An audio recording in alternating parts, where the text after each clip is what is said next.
Sebab itulah Anwar pergi jumpa Najib. Anwar offer kalau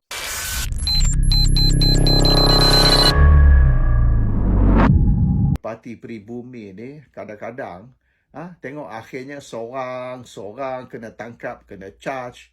Tak mau lawan, masuk jail seorang-seorang. Nak kena lawan benda ni. Kalau tak lawan, orang akan pijak awak. Anyhow, yang very important ni, yang saya nak cerita ni. Langkah Dubai ni boleh berjaya, boleh gagal bergantung kepada Najib. This is very important. Sebab apa? Sebabnya, tindakan Ahmad Zahid Hamidi mengumumkan 30 ahli Parlimen Barisan Nasional termasuk dia sendiri, menyokong Pakatan Harapan dan menyokong Anwar Ibrahim sebagai Perdana Menteri yang ke-10. Oleh kerana itulah Perikatan Nasional gagal bentuk kerajaan. Dan kerana itulah Muhyiddin Yassin gagal menjadi Perdana Menteri yang ke-10. That's the reason. Tetapi, Zahid Hamidi berjaya sabotage langkah Perikatan Nasional, berjaya mengangkat Anwar jadi Perdana Menteri dan Pakatan menjadi kerajaan kerana dia dapat backing Najib.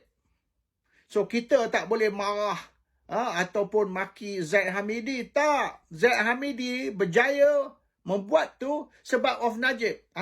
Kalau tak pasal Najib, Zahid Hamidi tak boleh buat. Najib bagi green light. Najib restu langkah untuk menyokong Pakatan dan menyokong Anwar Ibrahim sebagai Perdana Menteri. Najib yang restu. Sebab apa? Sebab mereka janji seminggu selepas Anwar angkat sumpah sebagai Perdana Menteri Malaysia, 1 week, maka Najib akan dibebaskan melalui pengampunan dari Agong. Najib will be granted a royal pardon dan seminggu selepas Anwar angkat sumpah sebagai Perdana Menteri, Najib boleh balik rumah. So, akhirnya benda ni drag. Dari November 2022, sekarang ni sudah Januari 2024. Najib masih duduk dalam penjara. Dan nampaknya, the way things are going, Najib akan terus duduk dalam penjara beberapa tahun lagi. Memandangkan ada one more case, 1MDB. Sekarang dia kena 12 tahun. Mungkin 1MDB ni kena 15 tahun ke 18 tahun. So dia akan duduk dalam penjara sekurang-kurang 20 tahun atau 18 tahun. 18 to 20 years. Baru dia boleh dibenarkan keluar. That's the scenario. So Najib sedar. Janji yang dia akan dibebaskan seminggu, auta. Dia tidak akan dibebas 10 tahun pun. Terus saya kata seminggu. So sekarang ni Najib sudah restu langkah Dubai. Dulu, November 2022, dia merestui tindakan barisan menyokong Anwar dan menyokong Pakatan. No Anwar, no DAP. Akhirnya, dia sokong Anwar, dia sokong DAP, dia sokong Pakatan. Dan Perikatan gagal membentuk kerajaan kerana itu. Dan, Zahid bohong Agong bahawasanya dia pegang mandate 30 ahli parlimen. Jadi bermaknanya yang kata 14 tu, ahli parlimen barisan yang sokong Perikatan atau Muhyiddin, no. Tak boleh. Tindakan Zahid Hamidi berjaya kerana direstu, disokong oleh Najib. Najib shares the blame. Kalau Zahid Hamidi disalah, maka kesalahan tersebut dikongsi oleh Najib. So, the success of Zahid Hamidi is because of Najib. Kalau Najib tidak sokong tindakan, Zahid Hamidi tak boleh buat. He couldn't have done it without backing, without sanction, without green light of Najib. So sekarang ni Najib tahu dia sudah kena main. Dia sudah kena dipelantar. So Najib now menyokong atau merestui langkah Dubai. Oleh kerana tu, 14 ahli parlimen barisan sokong langkah Dubai sebab Najib says okay. So the key yang sebenar, the key for 14 lah, yang 14 ahli parlimen barisan tadi, the key sits with Najib. Sebab itulah Anwar pergi jumpa Najib. Anwar offer kalau Najib maknanya withdraw sokongan kepada langkah Dubai dan continue sokong Pakatan dan Anwar, maka Anwar offer anak Najib boleh diangkat menjadi Menteri Besar Pahang. Sebab Najib's not interested lah in anak jadi Menteri Besar Pahang. Dia nak tahu ni, my case ni, yang duduk janji seminggu ni, nak bagi pengampunan within 1 week. Now dah nak masuk tahun kedua dah. What happened? So that one, Anwar tak boleh nak janji. Anwar tak boleh bagi. Sebab masalah, Pakatan Harapan menang pilihan raya sebab mereka tangkap Najib dan masuk Najib dalam penjara. Itu dia punya sukses tu. Pakatan punya sukses. The formula. You berjaya kerana you penjarakan Najib. Macam mana pula you nak bebaskan Najib? This is the problem. Which means is your secret weapon tau. Senjata you tau. Senjata you, secret weapon you masuk Najib dalam penjara. Sebab tu dapat sokongan pengundi.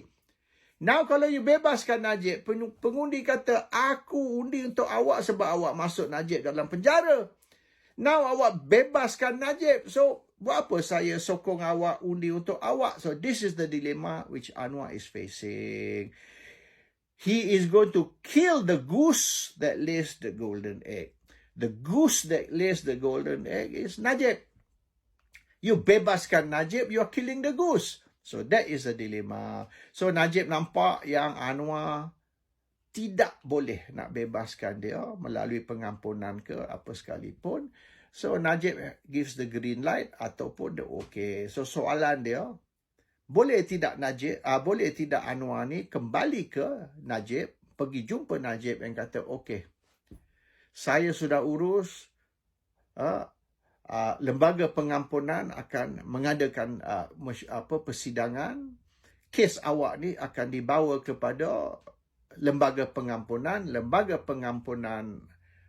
akan recommend kepada Agong untuk pengampunan. So you will be out sebelum raya lah. Sebelum raya tahun ni, you are going to be out and you boleh balik raya kat rumah. Boleh tak Anwar buat tu? Kalau Anwar boleh buat tu, kemungkinan besar Barisan Nasional akan tarik sokongan dari langkah Dubai and langkah Dubai akan gagal. So it's not yet sealed lah. Not yet sealed lah. Seal, sign, delivered. Belum lagi. Cuma dalam kotak. Hanya dalam kotak. But not sealed, not signed, not delivered yet. So, Parti Pribumi Bersatu, can you please wake up? Jangan assume, that's it. Kita dah sembah ke tuanku. Dan kita serah ke budi bicara, budi bicara tuanku untuk menentukan. Because a lot more things can happen. Sebelum tuanku boleh jumpa 120 ahli parlimen tersebut, banyak boleh berlaku di antara tu. And if that something happen, mungkin tuanku tidak akan panggil 120 ahli parlimen untuk interview ataupun untuk tanya betul ke tidak mereka sokong langkah Dubai. Be very careful. Okay? Things can still go wrong if you continue to sleep. That's my warning to Parti Pribumi Bersatu lah. Jangan marah yang saya dedah. Saya tak dedah. Benda ni sudah dedah berminggu sebelum saya bercerita tentang isu ini. Assalamualaikum. Salam sejahtera. Ya, betul. Melayu sebenarnya yang jadi pengkhianat kepada bangsa sendiri. Apa bukti dia? Sejarah telah menunjukkan bahawa bangsa Melayu sendiri yang menjadi tali barut kepada penjajah sehingga runtuhnya Kota Melaka yang merupakan sebuah empayar Melayu Islam yang terbesar di kawasan Asia Tenggara ini suatu ketika dahulu. Kerana Melayulah yang sanggup menjual agama, menjual bangsa, menjual maruah dan jati diri sebagai orang Melayu, menyebabkan Melayu itu sendiri berpecah dan hilang kuasa. Lebih 500 tahun kita dijajah, menjadi hina di tempat tanah kelahiran kita sendiri. Kerana apa? Kerana kita berpecah, kerana lemahnya iman kita. Itulah dia Melayu. Dan hari ini, adakah kita nak ulang lagi peristiwa dan sejarah yang lama? Bila kita Melayu ini mula berpecah, adakah kita nak tengok kita orang Melayu menjadi hina di tanah kelahiran kita sendiri? Hanya dengan Melayu kembali kepada Islam, berpegang teguh kepada agama, bersatu padu, barulah Melayu akan dapat nikmat yang pernah kita rasa suatu ketika dahulu. Benarlah pesan Mat Kilau, jaga agama, jaga bangsa, jaga negara, jangan sampai bangsaku tiada negara.